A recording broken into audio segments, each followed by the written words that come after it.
fishing news is sponsored by these fine partners.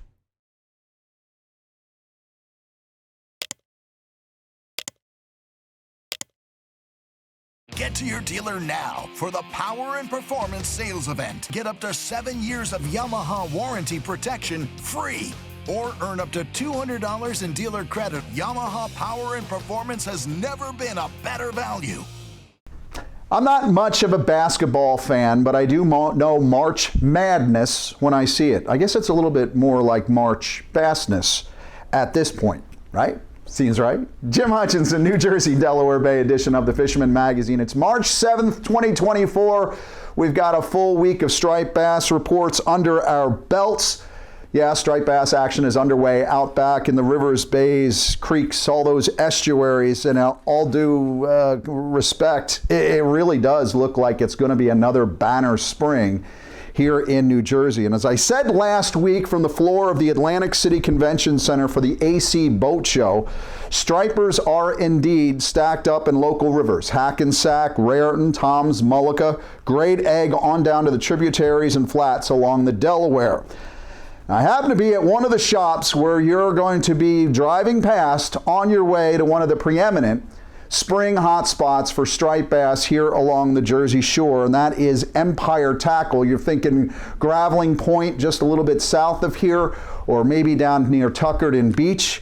But Empire Tackle is here on Route 9 in Tuckerton, one of my favorite towns in New Jersey. Chris here has owned this shop on Route 9 in Tuckerton next to Pahatcong Lake for about 2 years now. It'll be 3 years this July. And he just expanded. He took half of the shop.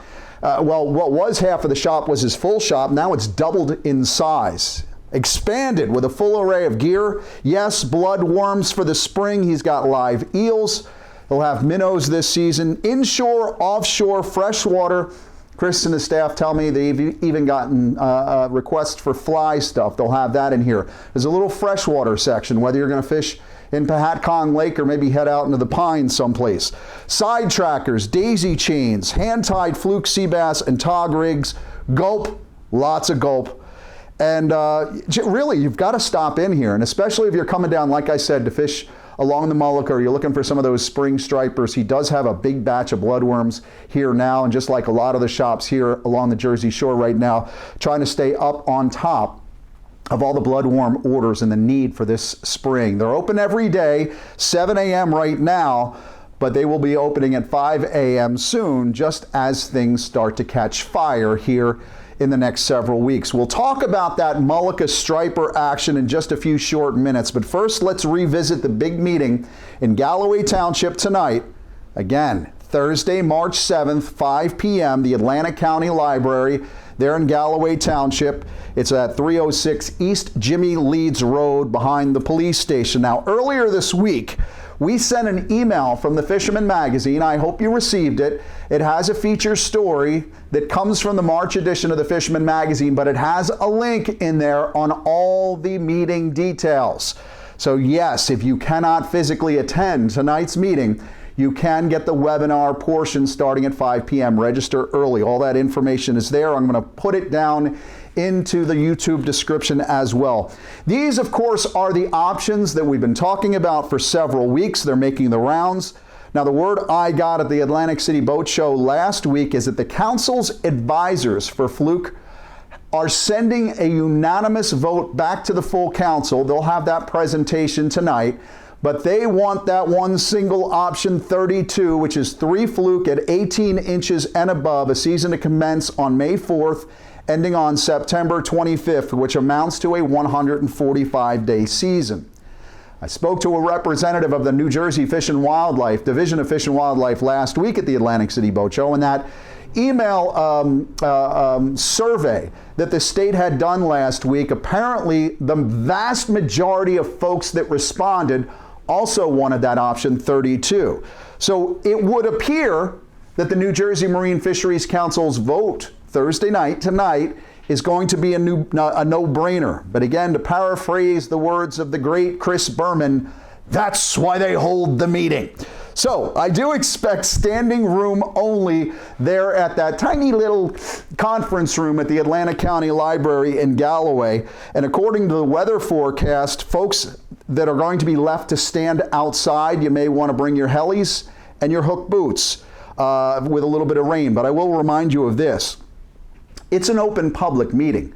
So even if you're standing outside the hall or outside in the lot, the state of New Jersey is required by law to give you a chance to register your input on this important matter. So yes, if you have a preference and you want to show up at the meeting, and even if you're outside, the state of New Jersey has to figure out a way of including you. And I've seen it happen before. Of course, as I said last week, status quo is not an option. We've got to take a 28% cut on the limits that we've had for the last 2 years. So whatever gets selected tonight by the Marine Fisheries Council will be our limits on fluke and porgy for the next 2 years. I will be at this meeting. I will be sitting in on it. I'm going to share the information on Facebook as soon as it comes out, and we'll have a bigger report in next Thursday's video fishing forecast here at the Jersey Shore. Now, Delaware, summer flounder regs for 2024 are official. It's a 16-inch minimum size and 4 fish bag limit through May 31st. And then as of June 1st, it's 4 fish at 17.5 inches for the rest of the season. I really don't know at this point how New Jersey plans to address that Delaware Bayshore Garden state regulation that they had the last several years. I'm not sure if that's on the docket for tonight. We will find out. And of course, we've always had that 2 at 16 at Island Beach State Park. We'll have to find out what happens there. Again, you'll see it on the Fisherman's Facebook page, and I will send an email to our subscribers. Anybody that's subscribing to our email alerts, I will send you the full breakdown next week. So let's get back to the bass, the striped bass here at the Jersey Shore. The very first text of the day I received on Friday, March 1st, opening day, was Carl Hartman. The timestamp on this image, 7:58 a.m. on Friday morning, March 1st. At 30 inches, it weighed in at 10 pounds. Just down the road here at Scott's Bait and Tackle about 3 hours later, made a quick appearance at Fish Heads, and a little after 11 a.m., Carl checked in that fish at Absecon Bay Sportsman Center as well. By now, you've seen all the memes. Whoever's going to be the first person to weigh in a keeper striper in the Jersey Shore and participate in all the opening day contests, you've got a bullseye on your back. Did get a quote on Friday afternoon via Facebook message from Charlie McBride. He said, quote, "Charlie McBride with the American Anglers got one 29-inch Hackensack River this afternoon, bloodworms. Carl Hartman got a 30-incher. That said, Derek here also shows off the very first graveling point striped bass locally at Scott's in those balmy conditions on Sunday. So yeah, graveling point, the Mullica River, those fish are already turned on. Hopefully soon we'll start to see some of those silvery ocean run fish as well. I'm hearing some rumors of some fish being caught out front. And again, after another mild winter, perhaps this season will get started a little earlier than normal. Now we head down south a little bit more. I mentioned Absecon Bay. Dave De La Rosa took first with the first legal striper of the season, a 30 3/4 inch fish that weighed in at 12.4 pounds. That was brought into Dave's shop very early on Friday morning, 6:49 a.m. Now that same fish was also checked in at One Stop Bait and Tackle in Atlantic City a little later on that morning. And Dave and his family checked in again, a 10.9 pounder while fishing with his family the very next day. So the Sharpies are out and they're getting some things done. Down in Fortescue, we head all the way down to the southern end of the state.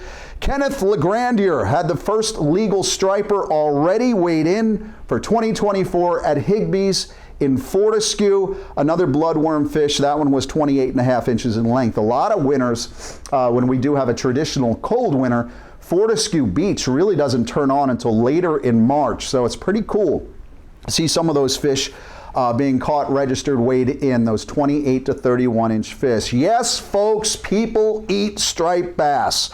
I know the strict catch and release angling set are watching this week's video fishing forecast and they're absolutely horrified. But folks, the limits were ratcheted down to one fish at 28 to 31 inches.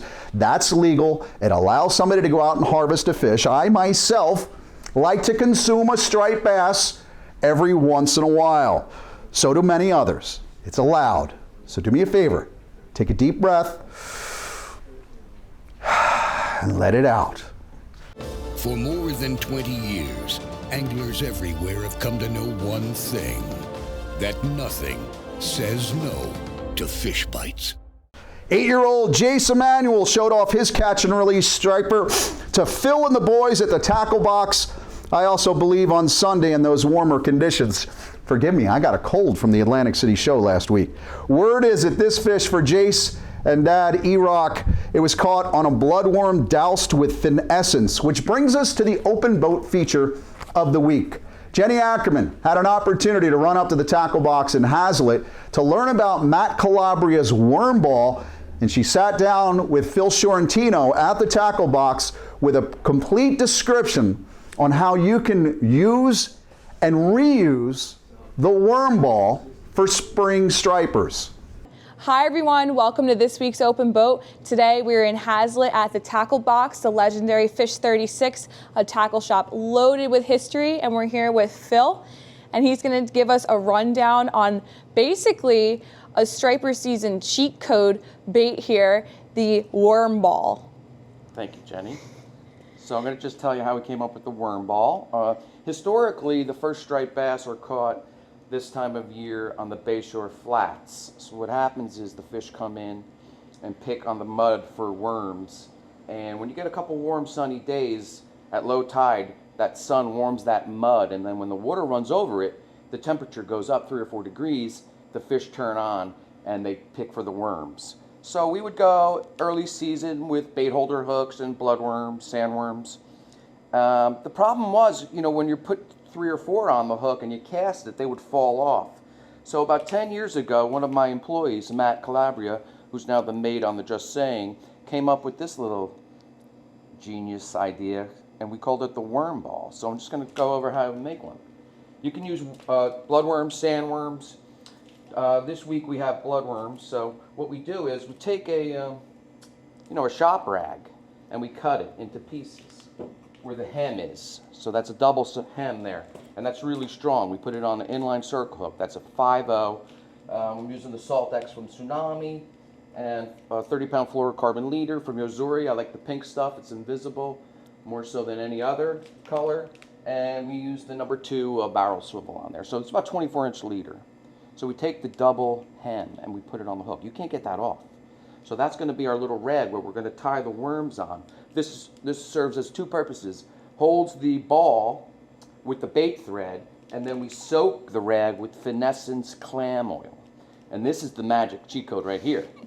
So if you're on a beach with 30 guys, the guy with the finessence is getting all the hits.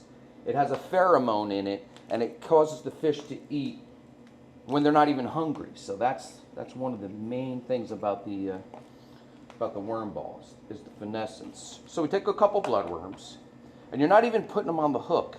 You're just laying them on this rag, like this.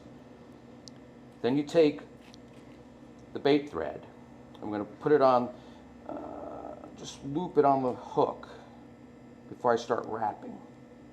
Get it on there. And just going to wrap these worms on this rag. It's a little messy, but once you have one made, it's actually reusable. So we wrap the first couple on, like that. Then we can lay it down and put a couple more right on top of that. I'll show you in a second. This is like surgery, Jenny. So we're wrapping that up like that. Now you have this. Now you're going to take the excess and fold it on top of one another and then wrap that. And we're making a ball. And you're just going to wrap it with the thread. It doesn't have to be neat. So that's pretty much your worm ball. And you could cut the string and tie it in a knot. So it's going to end up looking like this. And then we take the finessence and we douse this rag and the string in it. And then you can keep it for days in a plastic bag. If you need more worms, you add it and wrap. A couple drops of this, You could freeze this if you're not using it. And this stays and is reusable every trip. So people are like, oh my God, that's so much money. It must be $50 worth of worms. Well, if you bought a dozen worms and you made a couple worm balls, it can last you for weeks. And that's pretty much the history of the worm ball right there. That is the most interesting bait I've ever seen for early season stripers. I mean, if you're a striper, how would you not want that? Right. It's irresistible. Irresistible, absolutely. Definitely remember your circle hooks, guys. And inline circle. So what happens is the fish come and eat this, but they get hooked up here and they don't even touch the worm ball. So you get it back almost every time. If you lose one, you can add it. But reusable. Keep them in Ziploc bags, and then just keep adding Finessence clam oil or worms as needed. So if you wanted to be targeting early season stripers, definitely stop into the tackle box, come see Phil and get some blood worms, and tell him that you saw the open boat on worm balls, and he'll give you a good little shout out. And I think there have been some whispers already of some keeper stripers caught on the worm ball now. Yeah, a lot of fish are already on worms, and the guys using the worm ball have great success. So yeah, it's definitely the first thing you want to do until the water gets warm and they start chasing, soft plastics and SPs and stuff. Early season striped bass, always hit the worms first. Definitely throw some worm balls. Thank you guys, and we'll catch you on next week's Open Boat. Now, in that March edition of the Fisherman magazine that's out and about in shops, it's here at Empire Tackle, it's at your favorite tackle shop, and hopefully you have visited us at the shows to get your subscription, get your free goodies. We'll be at the Saltwater Expo next week. But in that edition, that's Dr. Adam Aguiar from Stockton University on the cover. And if you like plugging, like Adam likes plugging, I've gotten reports this week, Outback stripers whacking small plastics like the Tsunami paddle tails. Jason at Fisherman Supply, he said he's heard of some on the Tsunami sand eels as well, also the NLBNs, and of course the smaller Rapala X-Wraps, which are great because a lot of these Rapala X-Wraps, they're inline rigged already, so you don't have to swap out those trebles if you want to take care of your fingers and also the fish before release. Of course, some of the SP minnows and various plugs are already working, but that's going to start heating up every single day at this point. We just need a little bit of warmer weather. Bait-wise, check out Manny Butera's article there on page 14. I know Manny loves hitting the Toms River this time of year.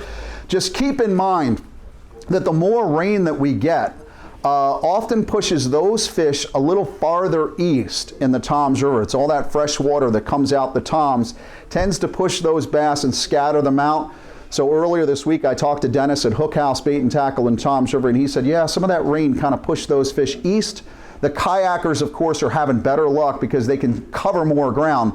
But just keep that in mind. If you go out and wet a line, it's not that the stripers aren't there. It's just that they're not there. So sometimes you got to work a little harder on it. We talk about the open bay. You got to check out Scott Newhall's article on lock and load striper fishing on page 32, because I really think the Raritan Bay is just going to catch fire again at some point. We're already getting some reports along the Raritan Bay, but it should be another, I mentioned March madness. How about April, May madness on the Raritan Bay? I would remind you, just don't forget, you got to get your saltwater registration. It's free, but it's also required in the state of New Jersey, and I think with the changes they've made over the winter, enforcement is going to be stricter. Go to saltwaterregistry.nj.gov. Over on the right-hand side of the screen, click the register button, and you can get that registration. Of course, you can also get your freshwater fishing license and your trout stamp, because we do open up trout in New Jersey in just about a month, April 6th.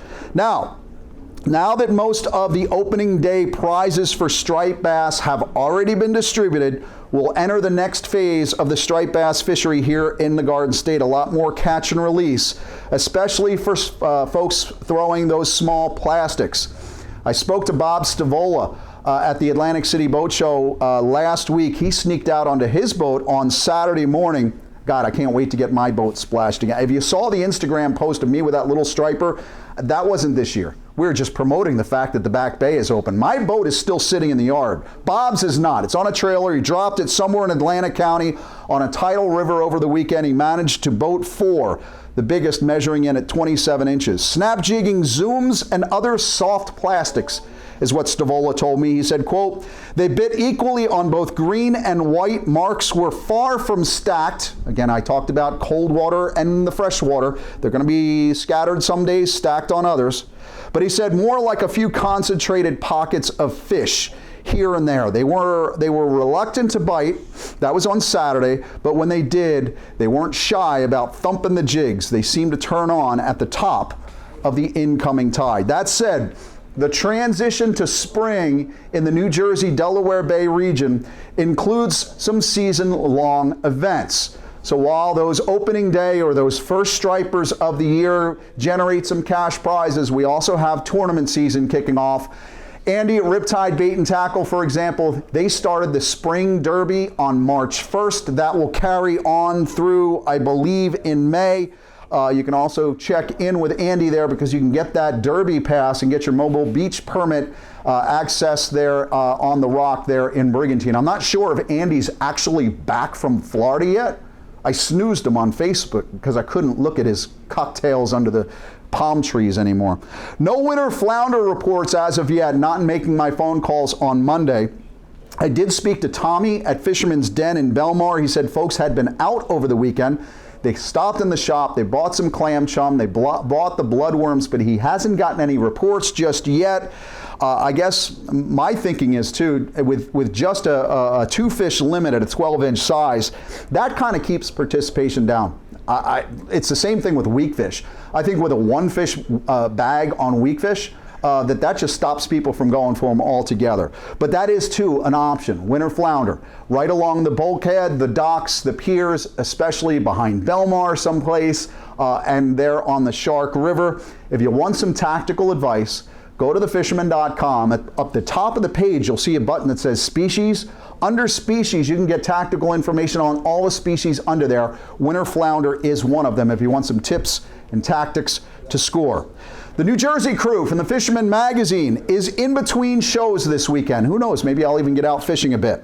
A lot of our staffers and quite a few locals here in New Jersey are going to be heading up to Rhode Island for the Rhode Island the Rhode Island Saltwater Sportsman Show, the RISA show. But we've got another full weekend ahead here in New Jersey, the last big weekend of the 2024 season. That's the Saltwater Expo in Edison. I'll tell you all about that in just a couple of minutes. But first, let's check in on the freshwater action throughout the region with my buddy George, the Pocono Outdoors Guy. Well, hey, thanks, Jim. You know, it's been a really soggy week, and I think we got an even soggier weekend ahead of us, but I don't think that's going to stop a lot of guys from getting out. You know, fishing is heating up, even though the weather is not cooperating real well. You know, the striper season opened up in the Back Bay in New Jersey, but the bite has been on right here in Pennsylvania, places like Beltsville and Wallenpaupack. My good friend and guide Josh Taylor checked in. He's been getting stripers all week now, actually for a couple weeks. Getting them out, they're still in a little bit deeper water. They haven't quite moved back into the shallows yet, but I think you guys can look for the stripers to start moving back into those feeder creeks, chasing that bait. You find the bait, you're certainly going to find those fish. But get on them right there, let's say Beltsville, Wallenpaupack, anywhere we got stock stripers, probably even the Delaware, you got some holdovers getting that bite on. Also in the Lehigh River, I had friend Charlie Roberts check in. He's been getting on some really chunky yellow perch, and that's a really good bite for the fry pan if you want to get on some of them. But great work there, Charlie. Also, Jersey, Jen Wong checked in. He's been out chasing those big toothy critters, those pickerel. They almost look like pike. I'd like to know where he fishes because he gets some really good ones. But again, tossing those jerk baits, they've been really hot pretty much year-round getting on that bite. Now, guys, last week we talked about we're turning on the Shad Watch for 2024 this week. I checked in with Eric Fissler. He runs that big bi-state annual fishing contest, and right now, as of today, there's no shad being picked up in the Delaware, but any day now the guys are expecting things to turn on. Water temps in the Delaware, checked right before this report, and 47 degrees in Delaware River. That's by Regalsville. So I think we're not too far away from shad starting to pick up and get that bite turned on. And we'll have more in that bi-state shad contest later as the bite starts to kick up. Also, Eric did say that they are catching a bunch of really nice smallmouth and some walleye in the river as well. So while you're waiting for the shad, you can always get out and do a little smallmouth fishing. Guys, the bite's turning on. I hope you guys get out and get on this weekend. But from Pennsylvania,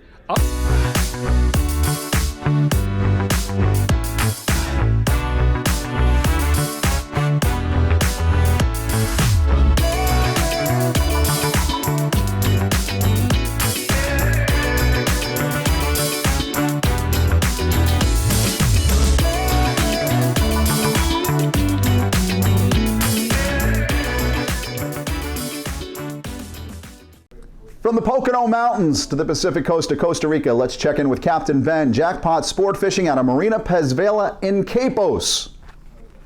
Guys, how's it going? Just a quick fishing report from down here in Costa Rica. The incredible fishing continues down here. Only yesterday aboard Good Day, we released 16 sailfish and we caught a huge bull dorado, over 30 pounds and 53 inches. Just incredible fishing. There's been a couple of marlin out there, not too many. The water's been pretty warm down here, kind of 85, 86 most days at the moment. So not too many marlin biting at the moment. But we got some yellowfin tuna out there. Some big tuna caught this week, over 100 pounds, quite a few yellowfins over 100. And inshore along the beaches and the rocks, there's been some really solid rooster fishing. My buddy the other day caught a 50-pound rooster fish, and there's been some big snook.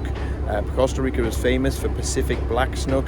The world record was caught down here, just under 60 pounds. And this is the place to come, guys, if you want to catch a trophy snook. Check us out. This is Ben Gilmore, Jackpot Sport Fishing, and the Marina Pez Vela, Costa Rica.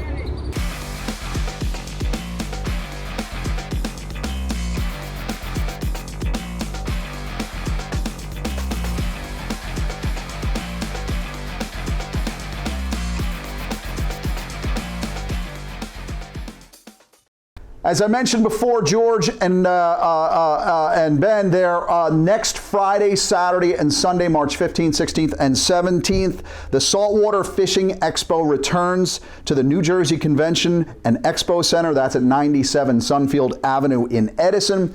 Everybody talks about the Edison show. Well, there's lots of shows at the Edison show. There are in Edison at that facility. This is the big one, the Saltwater Fishing Expo. It's 3 days, Friday noon to 8, Saturday 10 to 6, Sunday 10 to 5. Go to sportshows.com. The Fisherman will be there, of course, all 3 days. It's an incredible event. I look forward to seeing you there.